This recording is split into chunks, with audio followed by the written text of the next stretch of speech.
Welcome to the Pink Sphere podcast.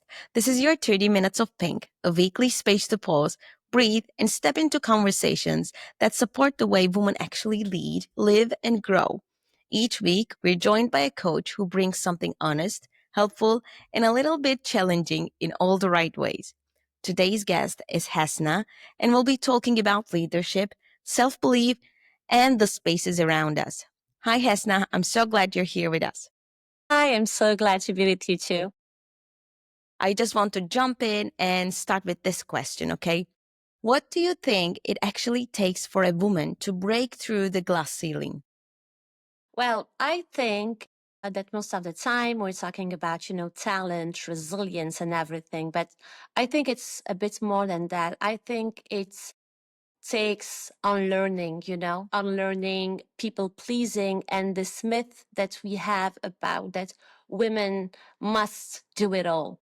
And it's all about how you build systems not only to support your ambition, but also to respect your complexity as a woman and recognize what our leadership looks like. And it can be so different from a woman to another. Yeah, absolutely. Absolutely.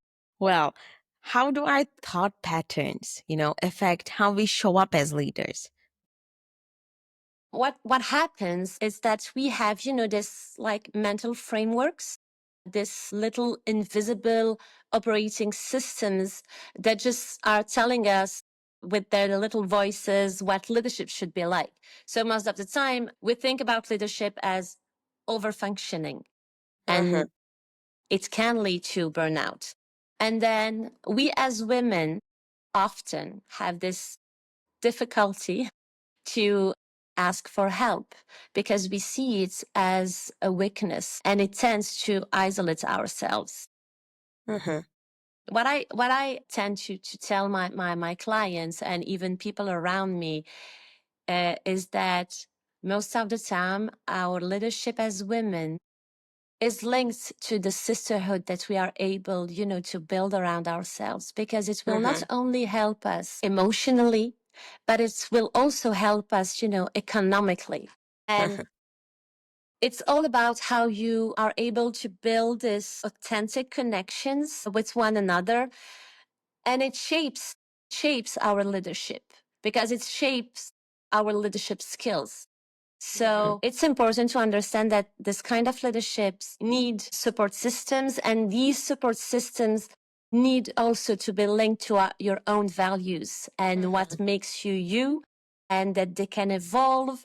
And because we are not the same person today that we will be tomorrow, because we work in cycles, and we also build our leadership systems regarding the relationships that we are building with one another. So it's important also to learn from one another to be able to understand a bit more about ourselves.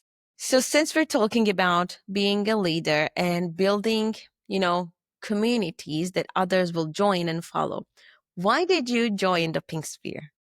What got you to be a part of it? I think that I've always loved being surrounded by women. It's what led me to think about, getting into coaching. And at the beginning, I didn't know. I was like, well, if I need to be a business coach, and being relevant, I need to focus on everyone, men, women. I don't want to be seen as this is just another life coach for women. But as time was going by, I understood that I want the right word, because I don't think that passion is the right and the correct word, but Enthusiasm? yeah, enthusiasm. And I think my mission was towards women, because I went through so much as a woman, as a mother, um, as a woman in my professional spheres, that I wanted to give back. Because when I was struggling, when I was overcoming some challenges, well, if I have to be honest, the person who helped me the most were women. from different backgrounds, different generations, different cultures, but always women. I had men, amazing men, um, amongst these people who helped me, but I think the women in my life are so amazing that I wanted to give back. Yeah. So when I heard about the big sphere, it was like, well, that's amazing to have, a community of other coaches, other women coaches, um, that will be able, with whom it will be able, to create authentic relationships. Yeah. It's all about, connections. And as women, and it's sad, but we are taught most of the time not to trust other women, not to be vulnerable amongst other women. And we are taught to have this leadership as men have, because this is what the society wants. So Yeah. when you are surrounded with strong women, with women who have achieved so much, there are this kind of examples, that you want to follow. Yeah. And when I saw the Pink Sphere and I saw these coaches with so many different backgrounds and also missions, I was like, wow, I'm gonna learn so much. And I was like, well, it's maybe time to join something that will make a difference. And we're so glad to have you on the team, because what I wanted to do when I created the Pink Sphere, to bring together all these amazing people from all around the world, to be that place where women struggling just like you did, just like I did, to get to a place where they don't have to search the web for hours to find the right people, but they could just find it without losing time, and just the right people for any of the problems they were having. So it's really amazing to have brought together this amazing people together. And I'm lucky you're one of them. And again, glad to have you here. So I just don't want to change the topic more. I want to go back to why we started this conversation. So I want to ask you what positive intelligence is, and how does it help us communicate better? So, positive intelligence is all about how you train your brain from sabotage to strategy. What's amazing about the brain is it's a muscle. So it's all about, mind fitness. And it's when you have, this inner critic hijacking conversations with yourself, and how you are going to be able to choose a wiser, calmer part of you to speak. And instead of only being reacting, you start responding with more intention, more clarity. And it changes really how you will negotiate, manage conflict, and build trust with other people. And it's not only regarding your professional spheres, it's in all the circles of life. It can be how you will respond to your kids when you're, coming back from work and you're super tired and you just want things to go very smoothly, and because you need to give them, they need to eat and then go to bed, and you're overreacting. And positive intelligence is a way to, be able to recognize these triggers.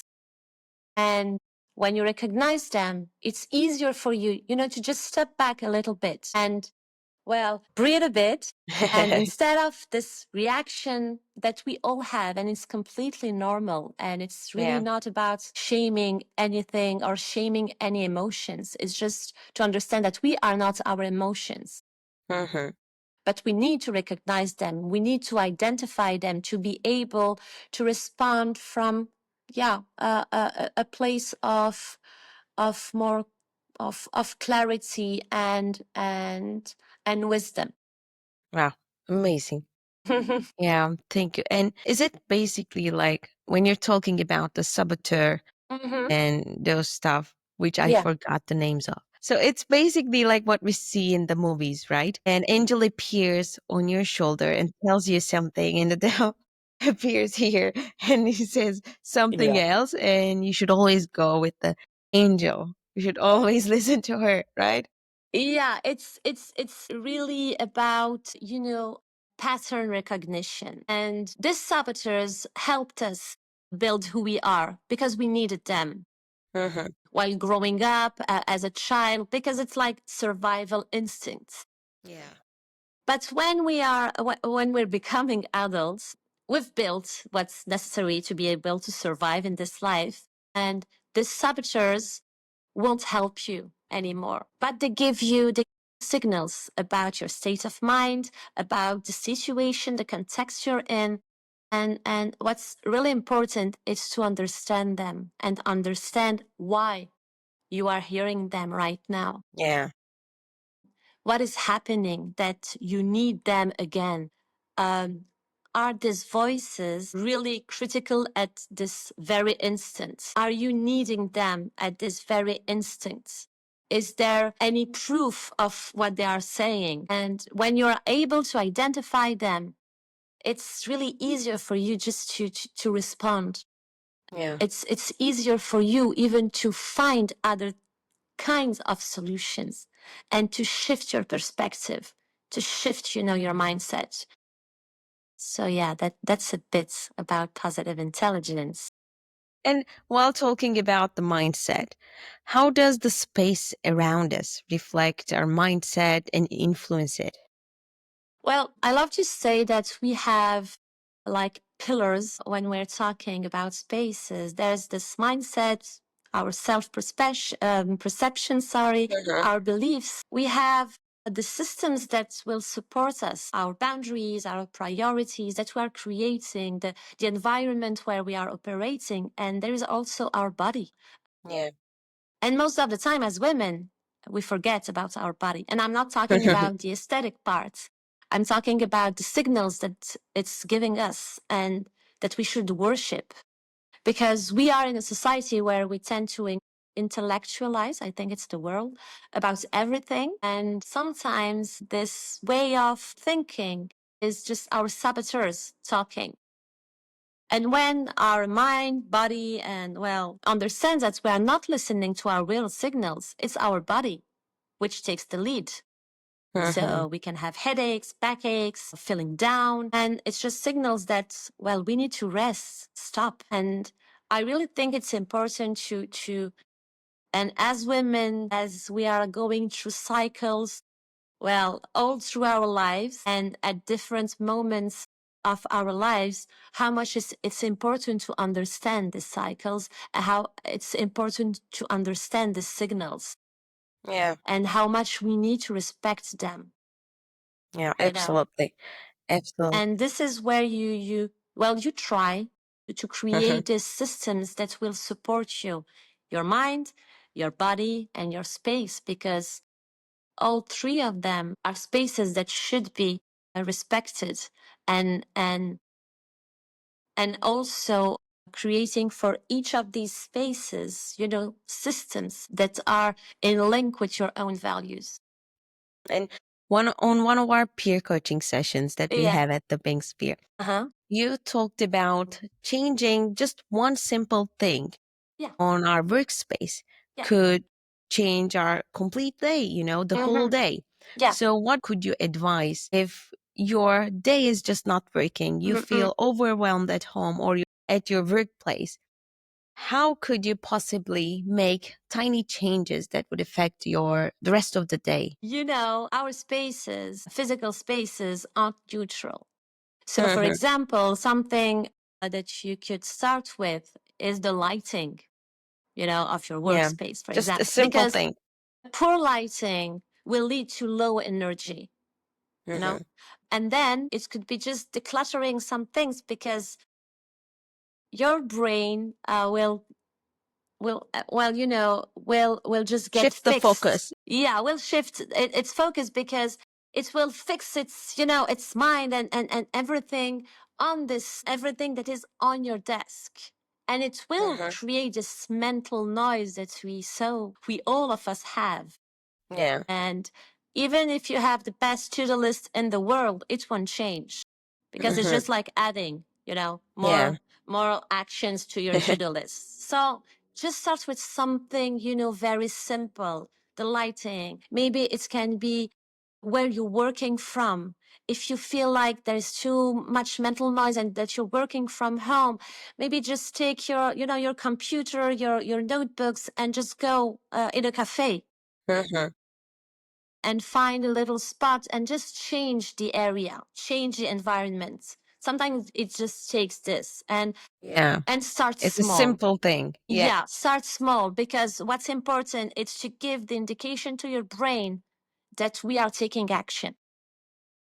And what's the one small mindset or environmental shift that makes a big difference? Okay, just one thing for our listeners. What would that be? Think if we're talking about mental shifts,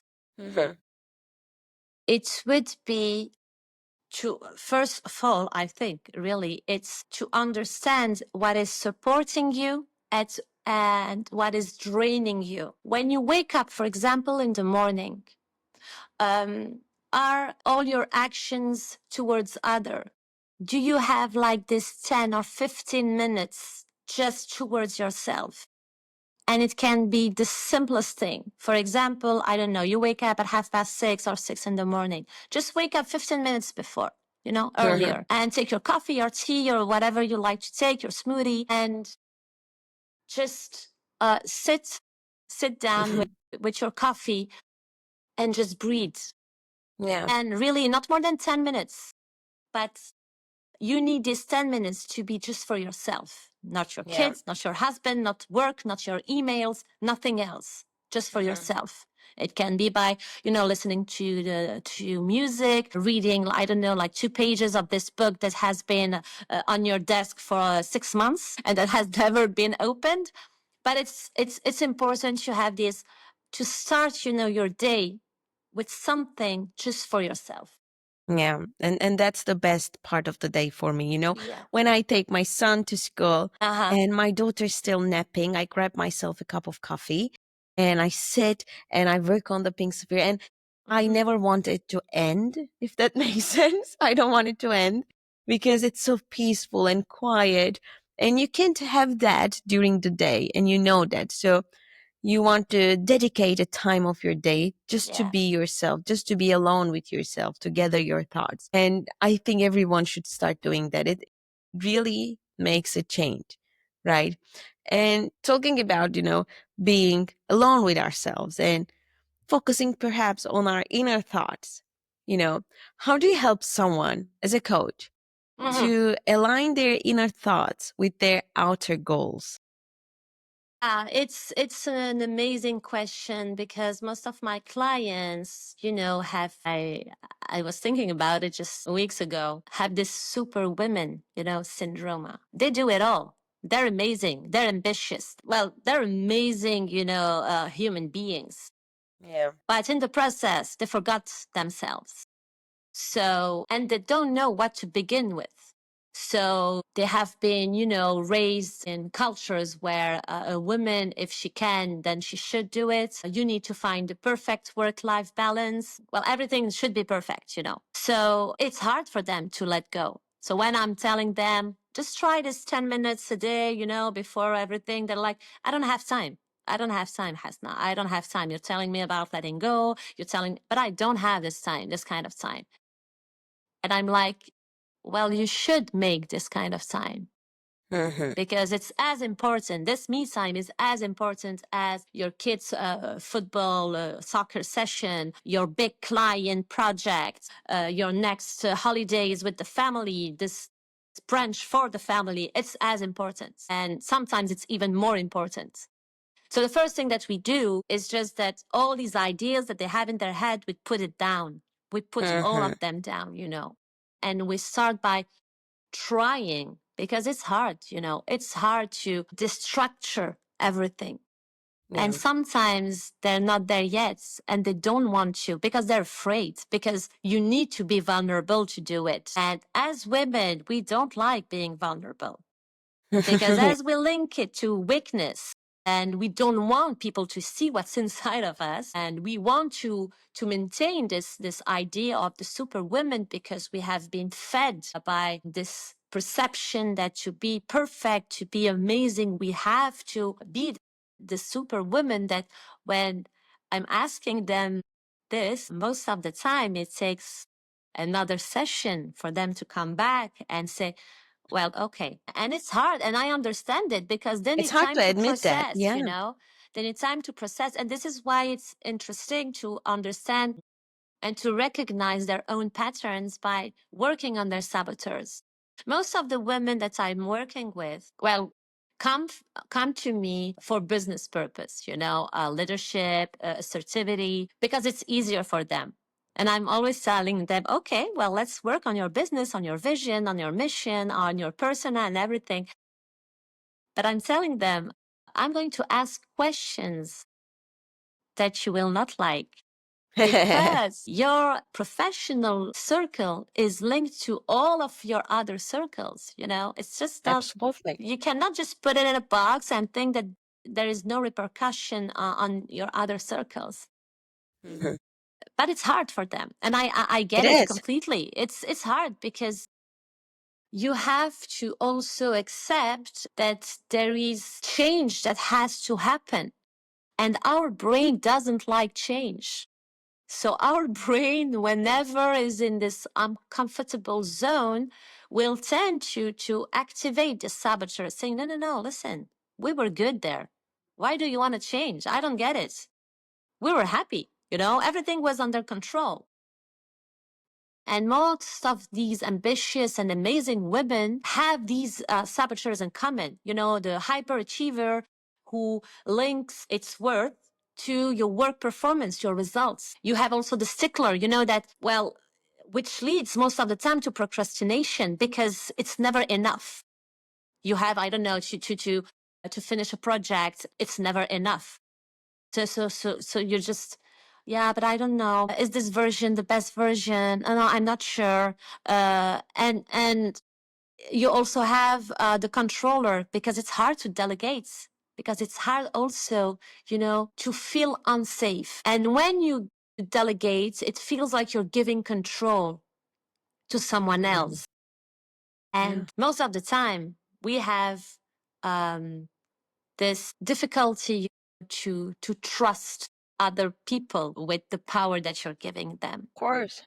So it's difficult to even recognize the saboteurs and accept that we will have to work on it, recognize them, understand what triggered them and what keeps triggering them, and shift our mindset to another place because our brain will not allow it easily, you know. Because we always have to deny it first, right? Yeah, yeah, We have to, because as superwoman, we also have to stay strong, even yeah, to our own minds, yeah, right? exactly. And, you know, with me having difficulties at the pink sphere as a leader, and I have never been ashamed to, Mm-hmm. you know, speak it out loud. I have always been honest because I am a human being after all. But I try to be a superwoman. I still do. I still Mm-hmm. try, Mm-hmm. but it just doesn't work. You're not like a machine that doesn't stop. You have to stop. You have to rest, and you have to remember that you have needs too. You take care of the kids, you do the housework, you spend time with your husband, you do the groceries, you work on your business. And when you look at the mirror, what do you see? Someone who's tired, perhaps depressed, looking for attention because all she has to do is to give and give and give. But what does she receive? She doesn't even receive attention from herself, right? So that's where your sessions jump in. Your coaching jump in. And yeah, and I keep saying that I am the very first client of the Pink Sphere, right? With these amazing coaches that I get to learn everything from the beginning and along the way. And it was such an eye opening session with you when we had that peer coaching session about, you know, when you talked about those saboteurs. And I never thought about that. I didn't know that, right? I knew I was sabotaging myself. Sabotaging myself. Is that the right word? I don't. I Mm-hmm. knew Yeah, I yeah. was doing that, but I never knew that there were, you know, these titles, you know, the saboteur, the this, the that. I don't know. It was just something new for me. And I would love to have another episode with you talking specifically about that because I believe if I don't know them, there are others who don't know it too. And perhaps we can clarify them out. What do you Yeah, think? that would be amazing. And it's important also for people that will be listening to us to understand that we are all having these saboteurs, you're not Yeah. alone. Yeah. It's just that some saboteurs will have a bigger place regarding your personality and also the challenges, that you're overcoming. But it's important to let people know that people who are just saying, no, no, no, but I don't have any saboteurs, no, I'm in control with everything. It's not true. Yeah. All of us have these saboteurs. The big difference is whether you are able to recognize them or not, to identify them, and how then you will be able to switch from this sabotage a mindset to a more strategic mindset, to a more clear mindset, where I think also you will be less, entitled to ask for permission. When you were talking about the superwoman syndrome that you're feeling, it's like I had this thought. It's most of us women, when we are leading from a place of proving, instead of Yes. owning it. Your leadership is yours, And as women, we have this tendency of, I need to prove my worth. Like my self-worth is linked to my productivity. And it comes back to confidence. And Yeah. what I want to say is that confidence is all about practice, like assertivity, and it's all about practice. And this is what's amazing about the brain, It's not that you see this person like she was born self-confident. No, no. We build it. We practice it to be able then to own it. What's true is that your environment helps you build it and helps you practice it. And you can have spaces that won't be helpful, and you can have spaces that, on the contrary, will be helpful for this practice. This is the only difference.